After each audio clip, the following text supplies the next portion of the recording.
বন্ধুরা, আর কত অন্যের ব্যাকগ্রাউন্ড মিউজিক ব্যবহার করে ভিডিওতে কপিরাইট ক্লেইম অথবা স্ট্রাইক খাবেন? আপনি ইউটিউব অথবা ফেসবুকের জন্য ব্যাকগ্রাউন্ড মিউজিক নিজের মতো করে তৈরি করতে পারবেন। আজকে আমি সেটি দেখিয়ে দিব।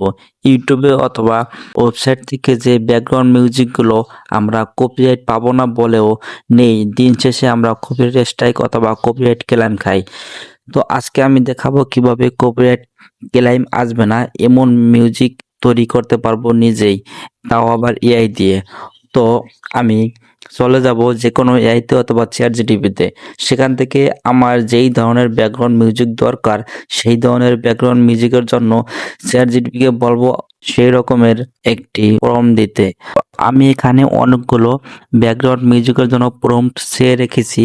আপনি চাইলে আপনার গেমিং, ব্লগিং অথবা ভিডিওর জন্য background music, sad background music অথবা লাভ ব্যাকগ্রাউন্ড মিউজিক যেটি আপনি চান সেটি আপনি চাইলে আপনাকে দিয়ে দিবে।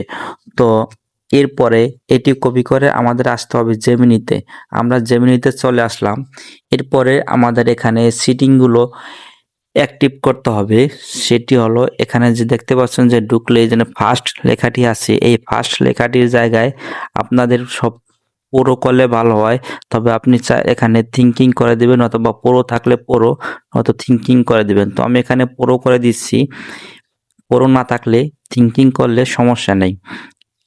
তো এরপরে আরেকটি করতে হবে, এখান থেকে যে সেটিংস অপশনটা আছে এই অপশনটাতে আমাদের যে ক্রিয়েট মিউজিক এটি আমরা সিলেক্ট করে দেব।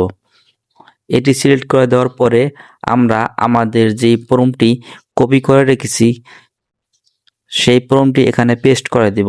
এরপর কিছুক্ষণের ভিতরে আমাদের একটি ব্যাকগ্রাউন্ড মিউজিক দিয়ে দেবে, এবং এই ব্যাকগ্রাউন্ড মিউজিক যদি আমরা আমাদের ভিডিওতে ব্যবহার করি তাহলে কখনোই কেউ কপিরাইট ক্লেইম বা স্ট্রাইক দিতে পারবে না। অথচ আমরা নিজেরাই, কেউ যদি আমাদের এই ব্যাকগ্রাউন্ড মিউজিকটি ব্যবহার করে, আমরা তাদেরকে ক্লেইম দিতে পারবো। তো ভিডিওটি যতক্ষণে তৈরি হয়ে যায় ততক্ষণে যদি আপনি চ্যানেল নতুন হয়ে থাকেন চ্যানেলটি সাবস্ক্রাইব করে দিবেন এবং কমেন্ট করে জানিয়ে দিন পরবর্তী ভিডিও আপনি কি ধরনের পেতে চান। তো এখানে আমার ব্যাকগ্রাউন্ড মিউজিকটি তৈরি করে দিয়েছে। এরপরে আমি চাইলে এটাকে এখান থেকে প্লে করতে পারবো। এখান থেকে যদি আমি প্লে করি তাহলে আমার ব্যাকগ্রাউন্ড মিউজিকটা প্লে হবে। ডাউনলোড করব, এর জন্য উপরে যে এই যে ডাউনলোড অপশনটি আছে এই ডাউনলোড অপশনটিতে ক্লিক করে দেব। ডাউনলোড অপশনে ক্লিক করে দেওয়ার পর আমি চাইলে ভিডিও আকারে ডাউনলোড করতে পারি, আবার চাইলে অডিও আকারে ডাউনলোড করতে পারি। এখানে আমি নিচের দিকে ট্র্যাক অনলি MP3 ফাইল এটিতে আমি ক্লিক করে দিব, এবং MP3 ফাইলটি অডিও আকারে আমাদের গ্যালারিতে উপরের দিকে ডাউনলোড হয়ে যাবে। তো এভাবে চাইলে আমরা অথেন্টিকভাবে নো কপিরাইট মিউজিক তৈরি করতে পারি নিজেদের মতো।